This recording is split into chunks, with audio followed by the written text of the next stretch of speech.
Bonsoir à tous, bonsoir à toutes. C'est l'été Smart, le retour. C'est parti pour une heure de compréhension, de tentative de compréhension autour de l'actualité économique du moment avec mes deux invités. De quoi allons-nous parler ce soir? Nous reviendrons sur le feuilleton Danone. On parle de feuilleton parce que c'est probablement pas terminé. On s'interrogera sur les enseignements à en tirer en matière de gouvernance, en matière de rôle des fonds activistes, en matière de rôle de conséquences des entreprises à mission, des raisons d'être. Bref, on essaiera de balayer l'ensemble de ces sujets au regard du dossier Danone en essayant de prendre un petit peu de hauteur. Et puis dans la deuxième partie de l'émission, nous nous intéresserons à l'épargne des Français, cette fameuse surépargne. On parle de 200 milliards sur 2 ans. Le ministre de l'économie lorgne sérieusement, vous le savez, sur cette épargne pour la réinjecter dans l'économie française et de façon à accélérer son démarrage ou son redémarrage, quand redémarrage il y aura.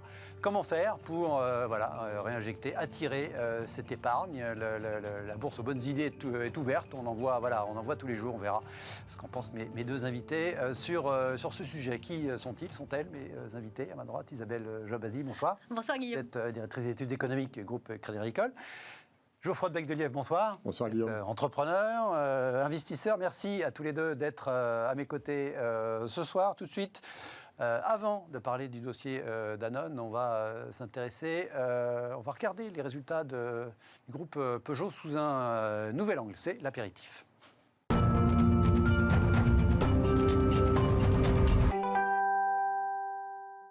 Aujourd'hui, ce matin, pour la dernière fois, sous cette forme en tout cas, les groupes PSA d'un côté, Fiat Chrysler de l'autre ont publié leurs résultats 2020 avant donc fusion qui a donné au 1er janvier dernier, il y a quelques jours, le groupe Stellantis. Ces résultats sont globalement plutôt bons, voire très bons pour PSA qui limite sérieusement la casse en publiant un résultat supérieur à 2 milliards. Le groupe Fiat Chrysler est limite dans le vert, une vingtaine de millions d'euros. Globalement, on compare au groupe Renault, c'est plutôt des très bons résultats. Ce qui m'a intéressé, cette annonce d'une prime d'intéressement de 3 000 euros bruts pour l'ensemble des salariés de Stellantis. Donc en France, c'est à peu près 50 000 personnes, d'après Carlos Tavares, qui a fait cette annonce ce matin. Au total, ça revient à une distribution de 430 millions d'euros aux salariés.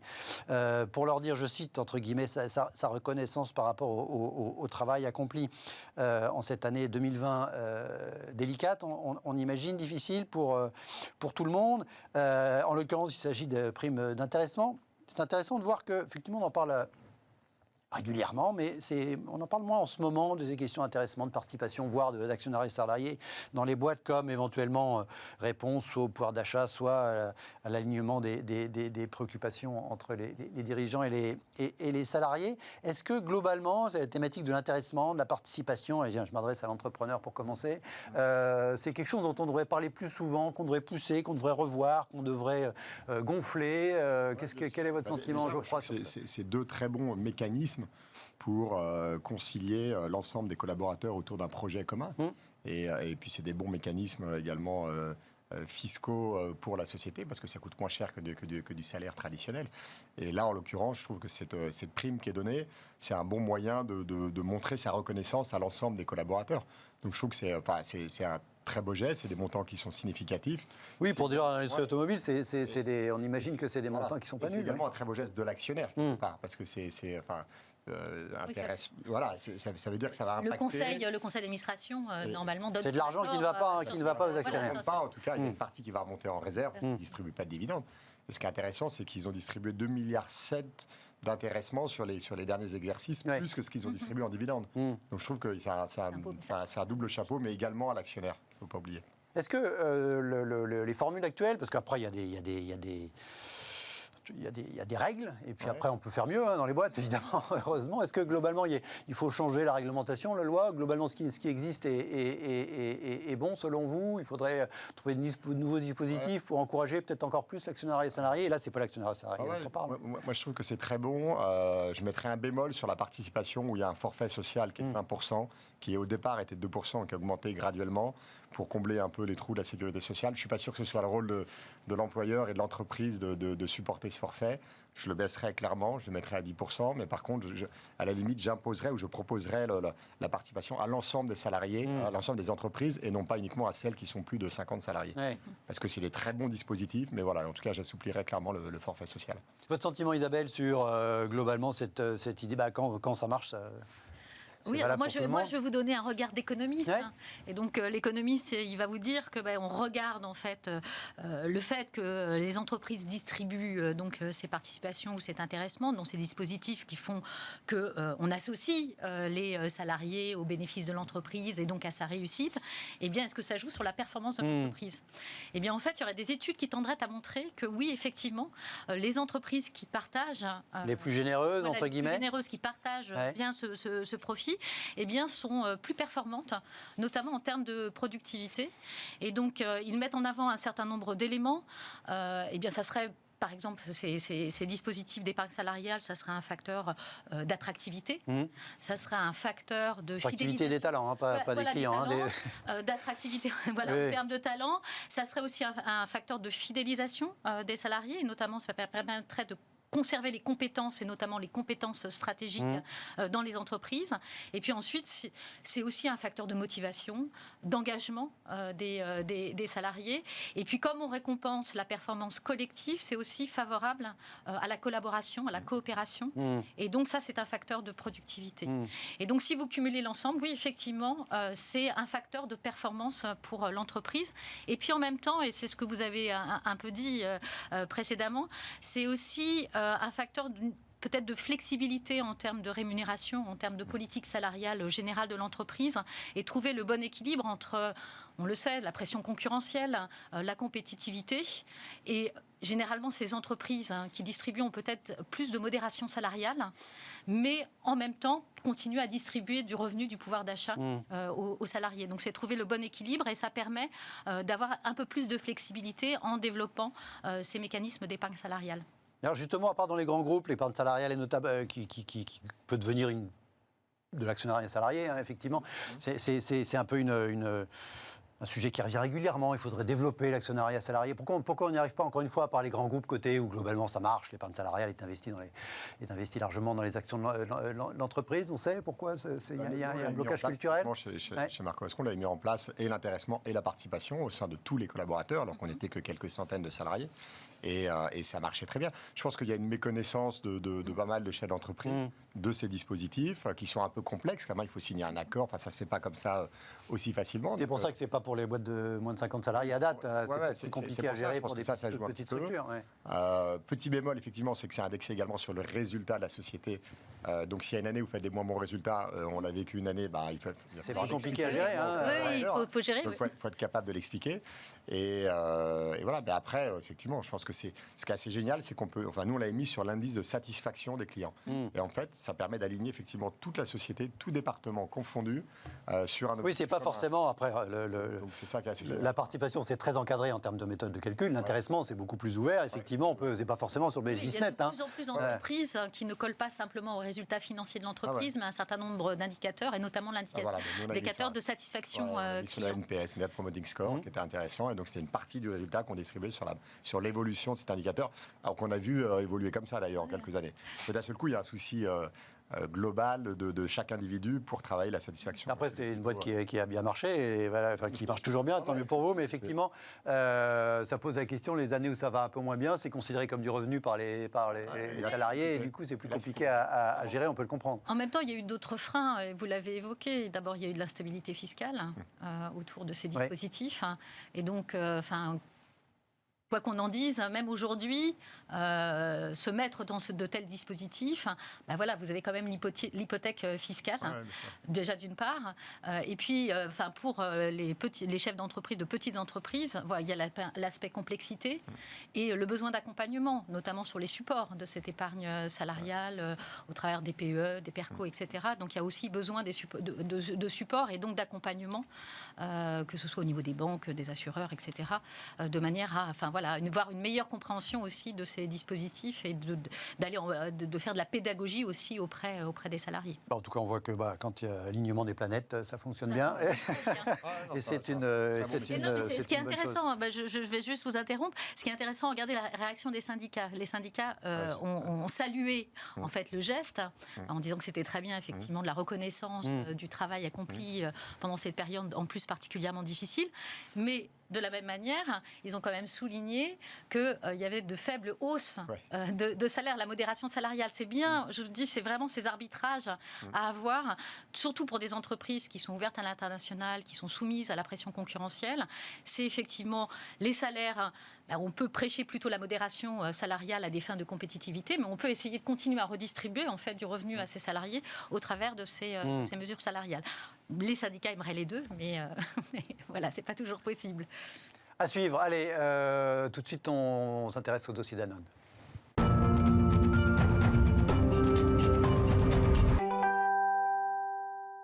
Quels enseignements tirés du dossier Danone, du feuilleton Danone qui n'est peut-être pas terminé? C'est notre premier débat ce soir. L'actualité du jour dans ce feuilleton, ça a été sans surprise, sans surprise, je ne sais pas d'ailleurs, le fonds activiste artisan partenaire qui s'était resté muet jusqu'à ce matin et qui donc on a appris aujourd'hui qu'il avait également écrit au conseil d'administration pour regretter le maintien en place à la présidence d'Emmanuel Faber. Donc en tout cas, le dossier des fonds activistes n'est pas réglé du point de vue du conseil d'administration de Danone. Mais déjà, évidemment, les commentaires depuis 48 heures vont bon train sur les enseignements à tirer autour de ce dossier, de ce feuilleton dans l'opinion. Un édito appelé Danone ou les ambiguïtés de la raison d'être, entre guillemets. On sait que Danone est la première bicorp française, société à mission.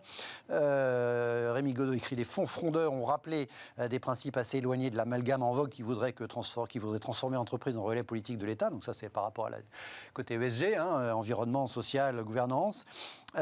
Écrit aussi que les parties prenantes ont pu croire qu'au final, leurs intérêts pesaient peu face à la cause étant la mission, la raison d'être de Danone, apporter la santé par l'alimentation au plus grand nombre. Les trois leçons de Danone, c'était l'édito dans les Échos, à la fois que les fonds activistes, ils savent parfois appuyer à juste titre là où ça fait mal, qu'un patron ne doit jamais gouverner seul, écrit David Barrault, et qu'il est parfois souvent de risquer de couper la poire en deux.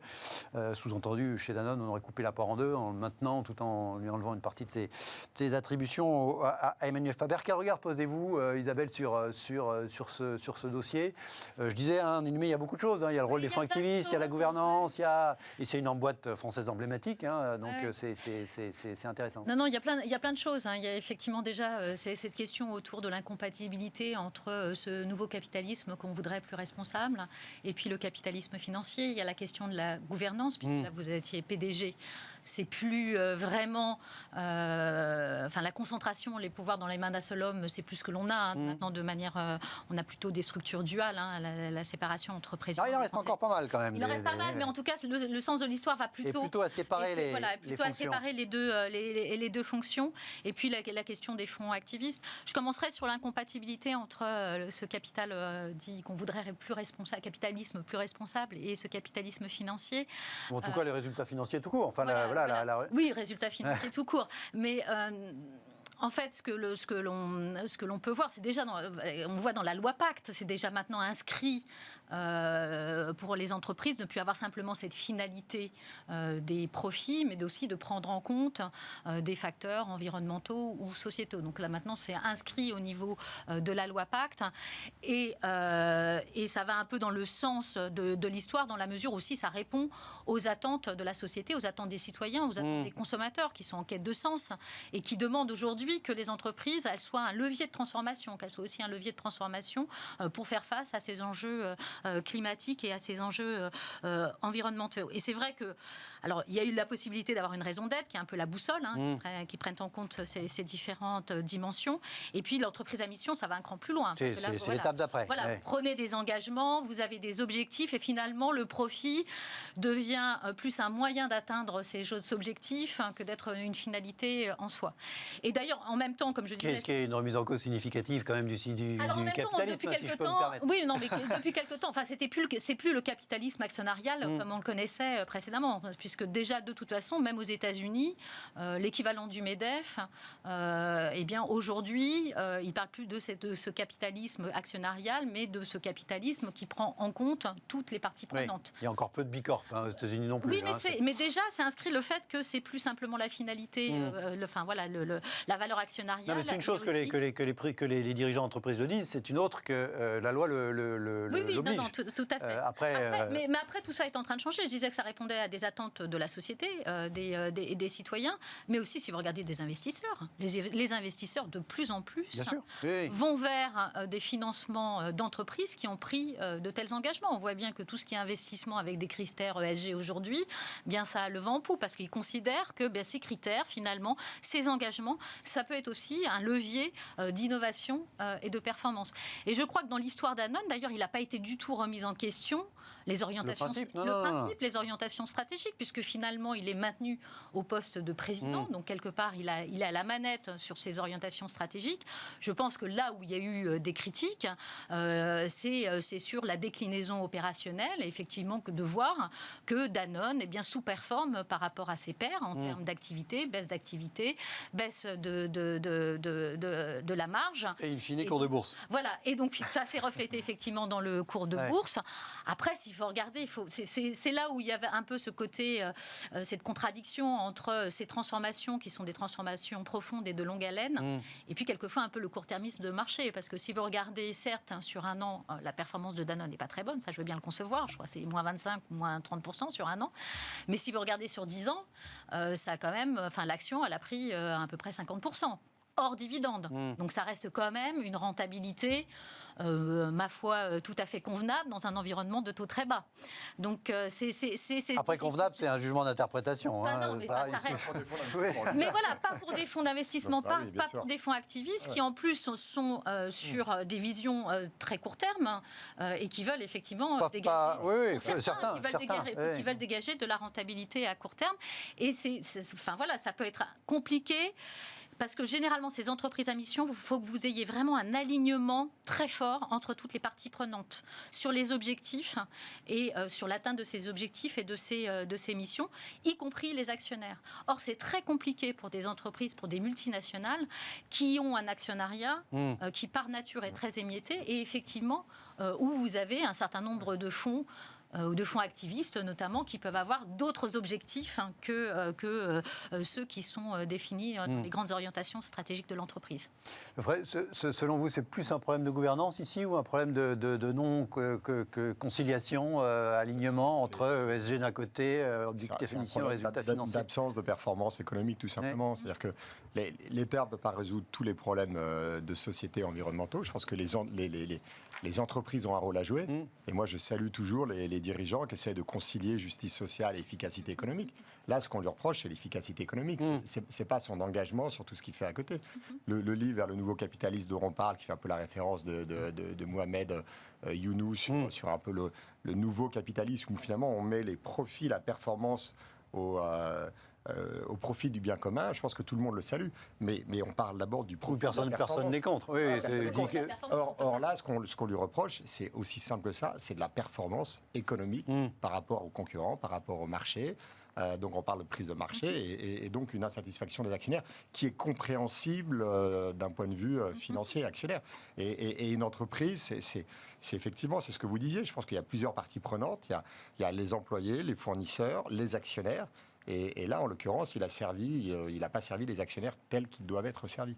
Et en plus, je pense qu'après, ce qu'il lui reprochait, c'est que comme il est très engagé et qu'il fait un peu de la surcommunication sur ces sujets, il y a plein de boîtes qui sont... on prend une société comme Michelin. Ils arrivent très bien, ils arrivent à servir toutes les parties. Alors, c'est une entreprise, ça reste une entreprise familiale. C'est ce que vous disiez, c'est plus facile que quand on a des actionnaires extérieurs. Mais si vous regardez les valeurs de Michelin, ça commence par quoi ?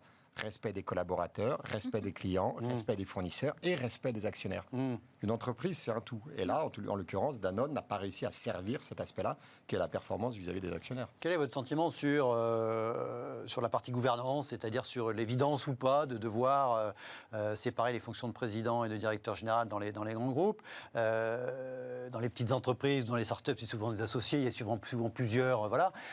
Est-ce que c'est une évidence? En France, on a quand même un peu tous les modèles. Hein. On a les directions bicéphales, on a les PDG quand même, il y en a encore 16 au CAC 40, je crois. Et puis on a les versions hybrides, c'est-à-dire on fait les transitions sur 2-3 ans en séparant les fonctions, et puis une fois que la transition est faite, on refusionne les fonctions, et puis on vend voilà, chez L'Oréal on fait ça, chez Saint-Gobain on vient de faire ça, etc. Est-ce qu'il y a une vérité, selon vous, hein, c'est deux fonctions différentes. En tout cas, président, on est en charge, on est de la stratégie quelque part et de s'assurer qu'il y a les bonnes personnes.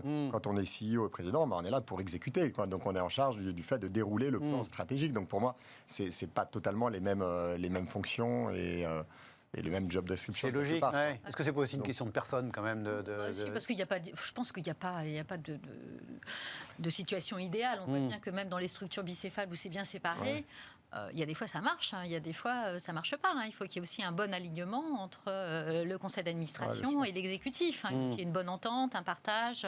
Et il y a des fois ça marche pas. Donc effectivement, je pense qu'il n'y a pas une règle générale, même si, comme vous le dites, comme c'est des fonctions très séparées, on aurait aujourd'hui et qui n'ont pas la même fonctionnalité.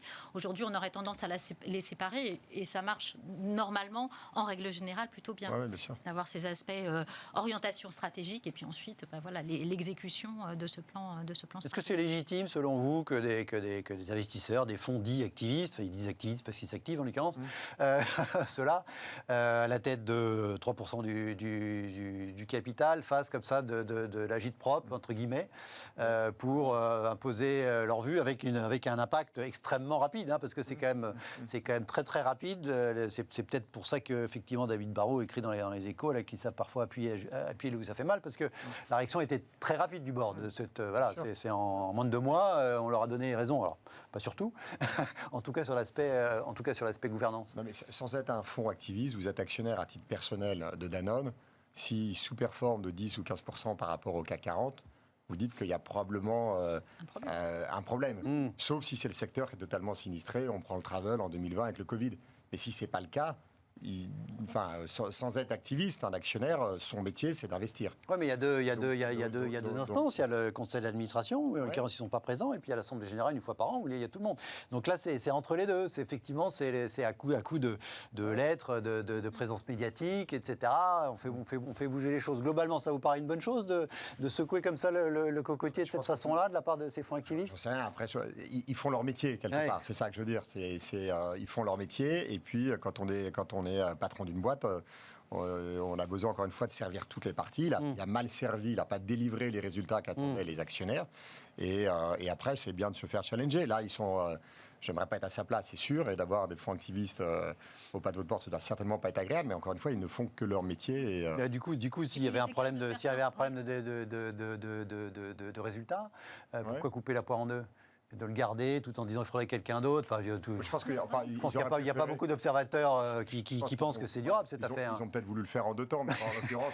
La poire en deux, pour vous, c'est plutôt en 2 temps. Non, je pense que c'est quand même l'idée de réaffirmer qu'ils étaient dans les bonnes orientations stratégiques, enfin les orientations prises de manière globale. Enfin voilà, c'est... Le plan a été confirmé à l'unanimité. C'est peut-être justement dans la manière de déployer ce plan... Ce qui est bizarre, c'est de confirmer quelqu'un à l'unanimité à son rôle de président, de confirmer un soutien à l'unanimité du plan qui a été présenté il y a 1 an ou quelque chose comme ça. Et finalement, il y en a quand même, on va vous mettre un directeur général. Il y a un peu de transition, mais je pense que c'était aussi le besoin de réaffirmer que les orientations stratégiques qui ont été décidées depuis un certain nombre d'années, notamment dans le cadre de ces entreprises, de l'entreprise à mission, de leur raison d'être, etc., je pense qu'il y avait aussi le besoin de le réaffirmer et que Emmanuel Faber, quand même, incarne ce virage qui a été pris précédemment par Franck Ribou, mais quand même incarne ces stratégies de l'entreprise. Donc voilà, je pense que c'était aussi une espèce de manière de réaffirmer ces grandes orientations.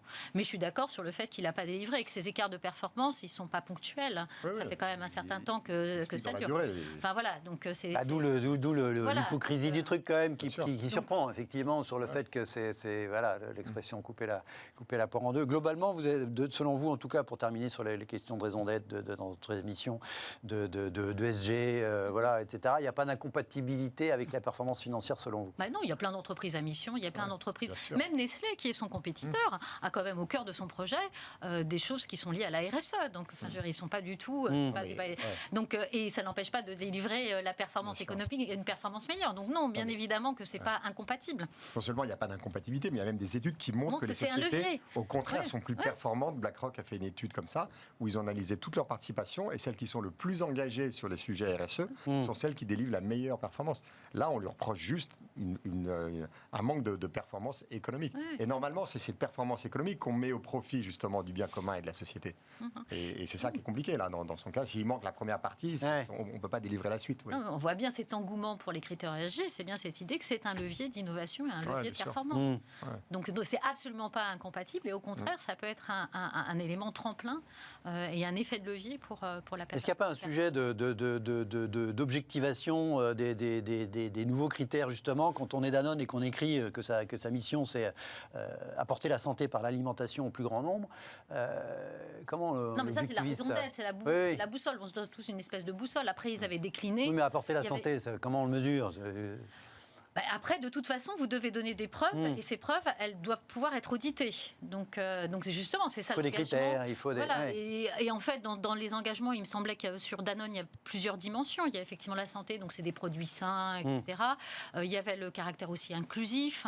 Il y avait l'aspect environnemental, donc sur l'approvisionnement en matières premières, etc. Donc il y a plusieurs dimensions, mais vous devez être en capacité de donner un certain nombre de preuves, et de preuves qui soient auditables, pour justement conforter votre fonction d'être de cette entreprise à mission, de mettre en adéquation. Vous avez des raisons d'être chez Marco Vasco aujourd'hui dans les boîtes dans lesquelles vous investissez? Oui, je pense que aujourd'hui, je pense que toute société doit se questionner sur sa raison d'être, parce qu'effectivement, c'est ce qu'attendent des collaborateurs. Ils veulent une des premières raisons pour laquelle quelqu'un qui sort d'école a envie de rejoindre telle société, c'est aussi pour le sens, alors que ce n'était pas le cas il y a 20 ans. Donc je pense qu'aujourd'hui, c'est absolument essentiel. L'attractivité qu'évoquait Isabelle tout à l'heure, sur les talents. Non, mais quête de sens, on voit bien. Et ça, c'est pas que les collaborateurs, on voit bien aussi. Et maintenant, les citoyens, les clients, et les clients, in fine, ceux qui peuvent être les juges de paix, parce qu'ils votent avec leur carte bleue, quelque part. Exactement. Et quand on regarde des initiatives comme C'est qui le patron, où les clients sont prêts à payer 0,4 centimes d'euros le litre de lait, justement parce qu'il y a une rétribution de la valeur qui va chez le producteur final et donc chez l'agriculteur, et qu'on va sauver des vies d'agriculteurs, ça remonte que effectivement le client est également extrêmement concerné là-dessus. Il y a une très forte sensibilité, et probablement cette sensibilité va croître et embellir. Certainement. Donc ça veut dire que c'est maintenant, c'est plus anecdotique, c'est plus annexe, ça va faire...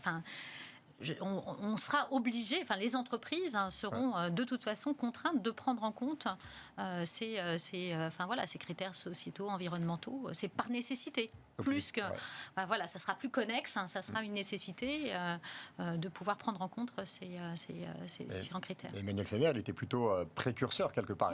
Je veux dire, il a poussé un mouvement, et je pense que tout le monde était... Non, mais c'est pour ça que l'histoire est emblématique. C'est qu'effectivement, on ne sait pas si elle va mal se terminer, mais globalement... Oui, voilà. Mais ce qui est compliqué, c'est que la performance n'était pas là, et que donc d'un côté, il pousse une société à mission, puis de l'autre, il est obligé de licencier 2000 personnes. Et même ça, c'est compliqué à comprendre pour le client final. Et en fait... Mais est-ce que ça veut dire qu'une entreprise à mission n'a plus le droit jamais de licencier? C'est pas simple non plus. Parce qu'elle peut avoir des difficultés aussi. L'entreprise ne doit jamais perdre à l'esprit qu'elle doit délivrer une performance économique qui est déjà... pour une simple raison, c'est que c'est le seul moyen de pérenniser les emplois de la société. Et donc, ça ne sert à rien de vouloir faire le bien dans le monde si on n'est pas capable de pérenniser ses propres emplois. Or, la pérennité des emplois, ça passe par la performance et la stabilité des résultats. Le premier objectif d'une entreprise, c'est de rester en vie, d'être pérennisé, effectivement. Non, mais globalement, si on regarde tous les groupes français, je crois qu'il n'y en a pas un sur 20 ans qui a augmenté son effectif, peut-être à part LVMH, mais sinon, globalement, tous les groupes industriels français ont réduit leur effectif en France depuis 20 ans. Et donc, c'est pour s'adapter au marché mondial, au coût du travail, à tout ce qu'on peut imaginer, et Danone comme les autres, de fait. C'est des débats intéressants. À suivre en tout cas, on verra si le sujet Danone est clos ou si le feuilleton se poursuivra dans les prochains mois, dans les prochaines semaines. Il y a une assemblée générale, je pense que ce sera pas... on aura d'autres épisodes au feuilleton. On marque une courte pause, on se retrouve dans un instant, on va parler de l'épargne des Français.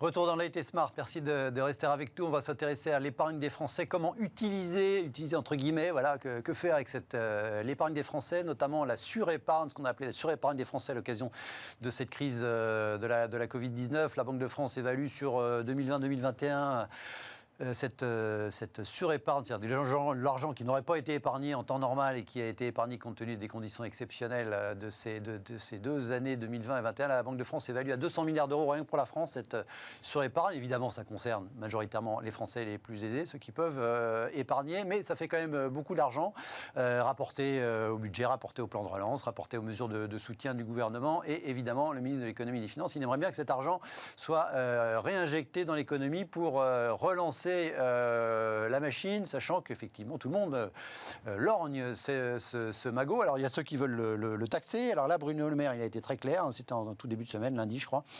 Bruno Le Maire promet que l'épargne des Français ne sera pas taxée. Il a opposé un non ferme et définitif, a-t-il dit. Alors quelles sont les autres idées? Les Échos nous disent en début de semaine, Bercy veut pousser les Français à dépenser l'épargne accumulée pendant la crise. Ok, avec du coup dispositif parmi les pistes évoquées, nous a dit le quotidien, une incitation au transfert ou au don entre générations. Et puis voilà, ça a été confirmé implicitement par le ministre. C'était hier, je crois, au Sénat, revenant sur l'utilisation de l'épargne des Français. Bruno Le Maire a confirmé à demi-mot l'information des Échos d'hier. Nous voulons les inciter à transmettre, là c'est une citation du ministre, donc c'est très officiel, nous voulons les inciter à transmettre plus facilement cette épargne à ceux qui pourraient la consommer, notamment les anticipations d'héritage, etc., sachant qu'on hérite de plus en plus tard, à un moment où on n'a plus besoin d'argent, donc, pour un certain nombre de gens. Voilà, et puis là, dans la course aux idées, aujourd'hui une chronique d'Édouard Tétrault dans les Échos, qui, parmi les possibilités pour mobiliser l'épargne des Français, voudrait relancer les privatisations. En tout cas, tout privatiser, ce qui peut l'être quand même. Mais lui, il dit les participations de l'État, c'est 85 milliards, ça tombe bien, l'épargne des Français, c'est 100 milliards. Voilà, allez, on fait matcher, sachant que l'État est rarement... c'est parfait. L'État est rarement le meilleur gestionnaire, dit-il, des entreprises. Cette course aux bonnes idées pour mobiliser en même temps, cette épargne, elle existe parce que les gens refusent ils ont eu l'occasion de ne pas consommer. Exactement. Non, mais je pense qu'il faut rappeler aujourd'hui, manifestement, elle continue à s'accumuler parce que c'est quand même beaucoup devenu une épargne de précaution aussi. Est-ce que l'idée d'aller que tous les regards soient portés sur ces 130 milliards aujourd'hui, peut-être 200 milliards à la fin de l'année 2021 selon la Banque de France, est-ce que c'est légitime d'avoir les gros yeux face à ce magot d'un point de vue macro, selon vous, Isabelle? Non, mais déjà, il faut vraiment bien expliquer qu'on est dans une situation totalement inédite. Où, effectivement, pendant cette crise, grâce à l'intervention de l'État, les revenus ont été préservés. La plupart des agents économiques n'ont pas vu de baisse de revenus. Et en même temps, par les mesures de confinement, de restrictions sanitaires, la consommation a été empêchée. Et donc, d'où cette accumulation involontaire ou forcée d'épargne, évaluée d'ici la fin de l'année à 130 milliards. Et depuis, effectivement, le taux d'épargne, il reste plus élevé qu'il ne l'était avant la crise. Et là, on est plutôt dans l'idée d'une épargne de précaution, mais parce qu'on ne connaît pas encore les séquelles. Et c'est partout, c'est pas qu'en France. Voilà, même aux États-Unis, il n'y a jamais d'épargne. Ils ont de l'épargne pour la première fois depuis un paquet d'années. Certains n'en avaient pas besoin, ils ont forcément épargné. Mais bon, quoi qu'il en soit, on a vraiment, c'est une épargne involontaire. Alors après, qu'est-ce qu'on va en faire de cette épargne ?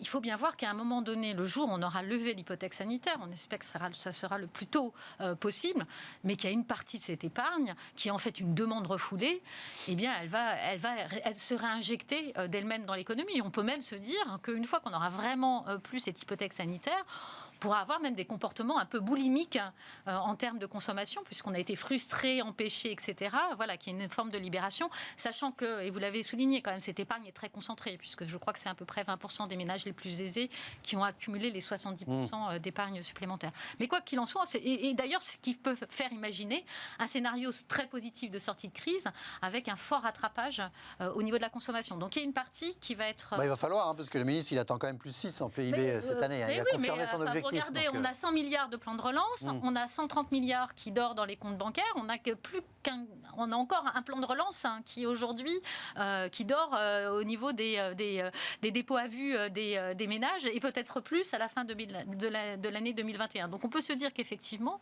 il y a une partie de toute façon qui va venir, à mon avis, assez spontanément consolider, accélérer la croissance en phase de reprise du fait de ce déversement dans le circuit économique de cette épargne.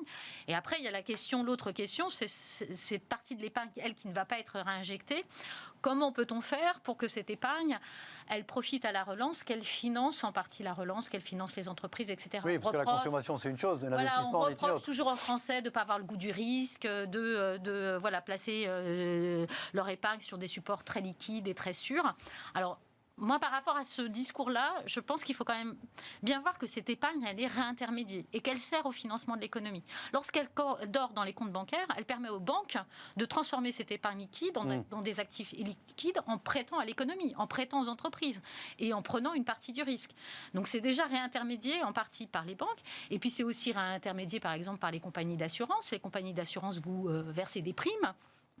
Et ces primes, elles sont réinvesties, alors bien évidemment en titre d'État, donc là des actifs sans risque, mais enfin on considère sans risque, mais vous avez aussi tous les actifs de diversification, que ce soit les obligations d'entreprise, que ce soit le private equity, l'immobilier, etc. Donc ça permet aussi d'être un facteur d'intermédier cette épargne qui généralement ne prend pas de risque et est plus liquide. Mais manifestement, ça ne suffit pas. Ça c'est pas considéré comme une utilisation optimale. Une utilisation optimale au sens économique du terme de cet argent. Que ça soit, que les Français investissent plus directement dans l'économie au travers d'acheter des actions, plus directement. Mais moi, ça me pose toujours question parce qu'on n'est pas dans un modèle anglo-saxon, on n'a pas de fonds de pension, on se finance. Enfin, il faut savoir, en Europe, les 2/3 du financement de l'économie passe par du crédit bancaire au niveau des entreprises. C'est l'inverse dans le monde anglo-saxon et en particulier aux États-Unis. D'où effectivement ce drainage de cette épargne vers les marchés. Nous, on est moins dans cette configuration. Je vous dis que c'est cet argent, on a le sentiment qu'il dort, mais qui ne dort pas complètement. Il dort pas. Oui, non, c'est parce qu'il est dans les bilans des banques. Exactement. Ouais. Je pense qu'il faut arrêter de penser que cette épargne, elle est là d'un côté, elle dort. Non, elle continue à alimenter le circuit économique et aide au financement de l'économie, mais elle est intermédiée. Elle est intermédiée par les banques, les assureurs, les gestionnaires d'actifs, etc. Mais les agents bancaires, dont on sait qu'ils ont beaucoup de contraintes et parfois on leur reproche de ne pas assez investir ou de ne pas assez prêter, mais c'est aussi parce qu'ils ont beaucoup de contraintes réglementaires. L'évolution du crédit ces derniers temps, même en dehors des PGE, vous avez, même du crédit aux entreprises, non, vous avez des rythmes de progression qui sont assez dynamiques. Quel regard vous portez sur ce magot ? Sur ce magot de 200, possiblement 200 milliards à la fin de l'année. Les Français sont hyper frustrés, ils n'en peuvent plus de ne pas aller au resto, ils n'en peuvent plus de ne pas consommer, notamment sur tout ce qui est loisirs, voyages, etc. Enfin, je pense qu'en tout cas, ceux qui ont les moyens, je pense qu'il faudra réserver 3 semaines à l'avance pour dîner le jour où on a le droit de dîner dans des restos sympas. Donc je pense qu'il y a une grande partie qui va repartir bien évidemment à la consommation et je pense que ça ira super vite parce que cette épargne, elle est subie, elle n'est pas volontaire. Quoi. Et puis après, le surplus de cette épargne, alors vous dites finalement en étant sur des comptes bancaires, effectivement, elle est réutilisée indirectement à travers le système bancaire. Une autre alternative, ce serait d'investir directement dans des sociétés non cotées, donc ce serait quelque part dans des secteurs productifs. Ouais. Mais c'est BPI France a lancé un fonds spécifique pour ça, mais on parle de dizaines de millions. On parle de dizaines de millions. Je n'irais pas investir chez BPI. Enfin, je pense que le private equity, c'est un métier à part entière qui est très particulier. Et voilà, il faut être bien conscient. Ce qui est compliqué avec le private equity, moi je trouve que c'est un outil qui est merveilleux parce que contrairement à la bourse, vous investissez sur une période de minimum 7 ans, 8 ans, l'argent est bloqué. Si ça baisse, vous paniquez pas en retirer parce que voilà, les performances sont là. Mais le problème, c'est que les tickets d'entrée sont élevés. Ouais. C'est minimum 100 000 euros quand c'est dans des fonds de... Non, mais des tickets d'entrée élevés et de l'argent bloqué, ça concerne qu'une toute petite minorité de gens. Oui, mais c'est eux qui épargnent le plus aussi. Oui, mais c'est eux qui, quelque part, épargnent... Enfin, on disait tout à l'heure que c'était les 20% des Français les plus fortunés qui représentaient le gros de l'épargne. Donc c'est dommage qu'ils n'investissent pas plus, en tout cas, dans les sociétés, notamment à travers le private equity. Mais... Sur l'idée de transfert intergénérationnel. Sur l'idée d'encourager les dons, les legs, peut-être pas les enfants, mais en tout cas les petits-enfants. On a quand même une problématique jeune aujourd'hui. Et donc, s'ils peuvent il y a aider... le sujet du saut de génération, parce qu'effectivement, la plupart des gens, l'âge de l'héritage aujourd'hui, je crois que c'est 55 ans en France, ou entre 55, même plus, entre 55 et 60, je crois, en moyenne, qu'on hérite de ses parents, compte tenu de l'allongement de la durée de vie, qui est plutôt une bonne chose. Effectivement, c'est un âge où on n'est pas... globalement, on a fait les investissements principaux de sa... Non, mais les victimes collatérales de la crise, elles ne sont pas dans ces tranches d'âge. Enfin, elles ne sont pas sur les 30, 50 ans, elles sont plutôt sur les plus jeunes. Et il faudrait vraiment que le transfert se fasse plutôt vers les très jeunes, les étudiants, etc., pour leur permettre de continuer leurs études, de pouvoir avoir accès à un logement décent, etc. Donc c'est plus... Mais, enfin, je suis Quand on parle consommation, c'est évidemment les moins fortunés qui consomment le plus en proportion de leurs revenus. Bien sûr, oui, non, mais ça c'est certain. Il n'y a pas de doute. Ouais. Non, mais moi je suis pas... Enfin, il faut voir après le dispositif. C'est un peu anecdotique à vous comprendre ce type de... Non, mais je ne sais pas, il faut voir comment va être mis en œuvre ce dispositif. Mais non, pas du tout hostile au fait que ça aille vers des populations plus jeunes qui sont aujourd'hui, pour certaines, dans le besoin.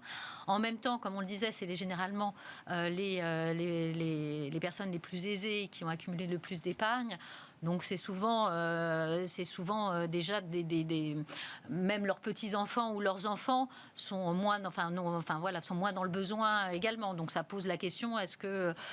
Enfin, voilà, pas forcément bien fléché, quoi. Voilà, est-ce que ça cible bien les populations qu'on aimerait cibler en Non, mais est-ce que c'est pas deux choses différentes? Le soutien aux plus précaires d'un côté, notamment les jeunes, et puis la mobilisation de l'épargne. Je vous dis, je ne suis pas du tout hostile. Il faut voir le dispositif, parce qu'au lieu que ça dorme, même si je pense que ça ne dort pas, voilà, que ça profite à des jeunes pour que, enfin voilà, ils se lancent dans la vie active, ils se lancent dans la vie tout court. Je trouve ça très très bien. Après, il ne faut pas oublier qu'il y a aujourd'hui des populations en sortie de crise qui vont être éminemment vulnérables. Et je pense en particulier à nos jeunes. Et je pense qu'il faut qu'on fasse... Alors, si on met les comptes à vue à part, parce qu'effectivement, vous leur avez donné toutes les vertus via le financement, via le financement bancaire. Non, mais je vous taquine. L'essentiel de l'épargne des Français, elle est placée en assurance vie. Oui. 1 700 milliards. 700 milliards. Voilà. Ça, c'est de l'argent qui est investi globalement en titre d'État, quasiment plus rémunéré. Non, il y a l'unité de compte, mais bon, on sait que c'est pas ce qui marche le mieux. Étonnamment. Enfin, en proportion, mais c'est... Mais non, mais si vous regardez aujourd'hui, il y a de la décollecte. Ouais. Vous avez de la décollecte. Sur 2020, qui est reparti à la hausse en 2021. Vous avez de la décollecte sur les fonds en euros. Ouais. Et vous avez au contraire de la collecte sur les fonds UC. Donc on arrive, on voit bien que donc même les fonds en euros, c'est ce qui est placé en titre d'État globalement. Voilà, en tout cas, c'est sans risque, le capital est garanti, c'est sans risque. L'unité de compte, vous prenez une partie du risque, puisque s'il y a des effets de valorisation. Mais par contre, vous êtes mieux rémunéré compte tenu du fait que vous prenez davantage de risques. De toute façon, dans le monde dans lequel on vit, si on veut avoir de la rémunération, il faut prendre du risque, prendre un petit peu plus de risque. Parce qu'aujourd'hui, dans le monde des taux zéro dans lequel on vit, l'épargne la plus sûre, la plus liquide, elle ne vous rapporte plus rien. Et encore, elle ne vous rapporte pas un taux négatif, alors qu'on vit à taux négatif. Ouais, mais prendre du risque, ça, c'est un discours c'est un peu un discours pour professionnels. Des Français normaux qui, effectivement, sont quand même s'ils ont encore un job, ils sont quand même un petit peu inquiets, etc. C'est compliqué de leur dire prenez des risques pour votre petite épargne. Dans les UC, dans les fonds UC, vous avez à boire et à manger. Vous avez des choses très risquées. Mais vous avez des choses qui qui sont quand même tout ce qui. Est-ce qu'il faut inventer de nouveaux produits ou est-ce que tout existe déjà? On a déjà. Enfin, je sais pas ce que vous en pensez, mais je pense qu'on a déjà énormément de produits. Oui, il y a plein de produits. Il y a un manque d'éducation financière des Français aussi. C'est-à-dire, il y a ce dont ils peuvent avoir besoin. Je comprends qu'ils le mettent sur des comptes pour le coup sans risque. Mais après, la partie où on se dit quelque part, ça c'est du bonus entre guillemets. On peut le mettre sur des produits financiers dès lors qu'on est certain de ne pas en avoir besoin dans 2 ans, 3 ans, mais qu'on a une échéance de temps assez longue. Si on regarde la performance du SP 500, donc tout le monde peut en acheter, c'est un ETF, ça commence à 20 €. La performance, elle est... le premier truc, c'est de dire d'acheter des actions américaines, c'est pas très... c'est pas très... Le CAC 40 Oui, mais le CAC 40, il n'a jamais retrouvé le niveau de 2000. Le SP 500, il fait plus de 10% par an depuis un demi-siècle. Il y en a un qui a les dividendes, il y en a qui l'a pas. J'en parle par rapport à la notion du risque. Je veux dire, le risque, il est limité. De penser que le marché, c'est risqué, ça dépend en fait de l'échéance. Warren Buffett, en moyenne, c'est plus de 20% par an pendant 50 ans. Mais si on est capable de se projeter, de se dire, cet argent, je le mets de côté et je suis capable de dire, je n'en ai pas besoin pendant 5 ans, 10 ans ou 15 ans, évidemment que c'est beaucoup plus intéressant d'investir sur des marchés actions qui en plus soutient l'économie, que ce soit français ou américain. À partir où le risque finalement sur longue durée est assez faible, est-ce qu'il n'y aurait pas quelque chose à inventer comme garantie de l'État précisément comme un truc à cliquer, c'est-à-dire mais c'est l'État qui est là pour dire sur la durée, c'est l'État. L'État il prend bien le risque sur 130 milliards de PGE. Mais vous l'État il peut pas tout faire à un moment donné. C'est pas son rôle. Puis c'est l'éducation financière. C'est effectivement, si on regarde, vous avez une hiérarchie des rendements. Et donc, oui, ce qui est sans risque, ça ne vous rapporte rien aujourd'hui. Et puis, plus vous prenez du risque, plus vous avez des rendements élevés. Et effectivement, sur longue période, si vous êtes sur des investissements longs, bien évidemment que les actions battent les obligations des États, etc., sur le long terme. Donc, ça dépend de votre horizon. Oui, vous pouvez très bien vous garder un petit matelas par sécurité, parce que vous ne savez pas ce que vous réserve la vie, etc. Mais effectivement, lorsque vous pouvez vous projeter dans le temps long, bien évidemment qu'il y a matière, et notamment pour le coup, il y a plein de fonds, il y a plein de possibilités de pouvoir investir sur le temps long avec des rémunérations qui n'ont rien à voir avec ce que vous pouvez percevoir en laissant votre épargne sur un support très liquide. Mais vous avez aussi tout ce qui est. En même temps, l'État, il en a besoin. Hein. L'État, il émet 260 milliards par an. C'est très bien. Non, mais vous avez la pierre papier, vous avez la pierre papier, vous avez les obligations d'entreprise, vous avez les actions. Enfin, il y a plein de supports d'investissement. Mais bien évidemment, il faut avoir une certaine appétence pour le risque, de se dire, ou en tout cas, un horizon de temps, un horizon pour masquer, pour éviter d'avoir la cyclicité et de rentrer quand c'est au plus haut et de sortir quand c'est au plus bas. C'est justement de lisser et de rester sur un temps long. Et je dirais même, c'est d'investir très régulièrement. Oui, c'est ça. Si vous investissez très régulièrement dans les actions et vous gardez sur le temps long, vous êtes gagnant à tous les coups. Vous faites ça sur la poche dont vous n'avez pas besoin. C'est pas la poche sécure, mais vous avez deux poches différentes. Une de placement dans l'économie et puis l'autre que vous mettez de côté qui vous permet de bien dormir la nuit. Et par rapport au private equity, là, vous évoquiez... mais vous louiez les vertus, pour le coup, vous aussi. Les actions directes, les OPCF, les SICAV, le private equity. Enfin, moi, ce que je trouve, en tout cas, ce qui est bien dans le private equity, c'est qu'on soutient des sociétés qui ne sont pas cotées, et qu'on a un engagement qui est de minimum 7 ans ou 10 ans entre le moment où on investit avec des appels de fonds qui ont lieu tous les mois ou tous les trimestres. Et donc, finalement, on n'est pas à suivre le cours et on soutient l'économie et on a des performances. Quand on regarde la performance moyenne, donc le taux de retour sur investissement du private equity, que ce soit Venture Cap et surtout Capital Développement LBO, on est entre 10 et 20% par an depuis 20 ou 30 ans de nouveau. Donc, il y a un moment, et ça soutient l'économie et ça soutient les sociétés. Donc, le problème, c'est effectivement l'éducation et puis le conseil. C'est-à-dire qu'on a tendance les ménages ont tendance à se prendre les portes de saloon. Ils arrivent, souvent les bourses montent, puis au bout d'un moment ils se disent il faut y aller. C'est souvent au moment du pic, et puis ils se prennent la descente aux enfers et ils vendent quand ils ça c'est pas de leur faute. Non, c'est toute la question.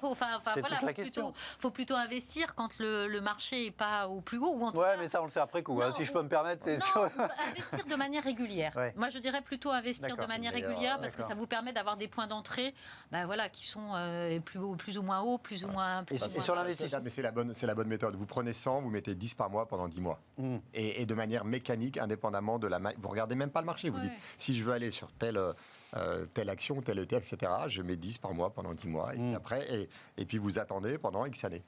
Mais voilà, parce qu'en fait, le principal ennemi dans l'investissement, c'est soi-même. C'est soi-même. Warren Buffett vous dit quand vous investissez, vous devez regarder votre cours de bourse une fois par mois. Donc on est à l'opposition du trading. Pour le coup, on est là pour avec des convictions, investir. On n'est pas des fonds activistes. Voilà. Alors je reviens sur la dépense, pas sur l'investissement. On a bien parlé sur l'investissement. Je reviens sur la dépense, dépenser. Voilà. Ce que vous dites, c'est effectivement, il n'y a pas besoin de tellement d'incitation. De toute façon, dès que le plafond sanitaire est percé. Et le contraire, essayer de mettre des incitations aujourd'hui alors que l'hypothèque sanitaire n'est pas levée, ça servira à rien. Parce que vous ne donnez pas à boire à un qui n'a pas soif. Et je pense que tant qu'on n'aura pas levé complètement cette hypothèque sanitaire, il ne se passera rien. Et que les ménages seront précautionneux, seront attentistes. Donc je pense... Il faudra voir ce qui se passe au moment où ça sera complètement libéré. Si ce que je vous dis ne se produit pas, on pourra réfléchir comment on peut inciter à plus de dépenses, etc. Mais je pense que ça se fera très naturellement. Vous pensez aussi que le ministre a tort de se focaliser là-dessus, de pousser les Français à dépenser leur épargne le jour où on aura le droit de sortir, donc c'est certain. Oui. Je pense qu'on n'a pas besoin d'aide. Il faut beaucoup de bars pour 200 milliards, il faut beaucoup de bières. Mais regardons ce qui s'est passé à chaque levée de confinement. si vous regardez, vous avez eu un rattrapage de la consommation assez impressionnant. Et donc, et encore, on n'avait pas une visibilité. On a bien vu les coups pendant 15 jours. Non, on n'avait pas une visibilité. Oui, mais on n'avait pas une visibilité complète. C'est-à-dire que très rapidement, on voyait de nouveau les contagions augmenter, etc. Donc, on avait quand même un manque de visibilité. Le jour où on serait complètement débarrassé du virus, ou en tout cas, on pourra se dire qu'on a une victoire par rapport à ce virus. Je pense que là, pour le coup, vous aurez beaucoup plus de visibilité. Et donc, toute cette frustration, un peu les années folles, on dit qu'on pourrait connaître une période un peu... les Roaring Twenties. Voilà. Donc, oui, pourquoi pas avoir cette espèce de boulimie en sortie. Alors, c'est vrai que, bien évidemment, vous n'allez pas aller 10 fois plus au restaurant. Vous irez peut-être 2 ou 3 fois plus, ou en tout cas, vous allez rapprocher les moments où vous allez au restaurant. Mais, voilà, donc c'est sûr que ce ne sera peut-être pas aussi puissant en termes de dynamique, mais à tout le moins, je pense qu'on va avoir quand même un mouvement de consommation, un rattrapage de consommation assez important une fois qu'on aura levé les hypothèques sanitaires. Allez, il nous reste 5 grosses minutes avant de terminer l'émission. On va parler du Royaume-Uni, du budget britannique tout de suite. Et puis on va parler vaccin. On a évoqué le sanitaire. Là, voilà. C'est l'after.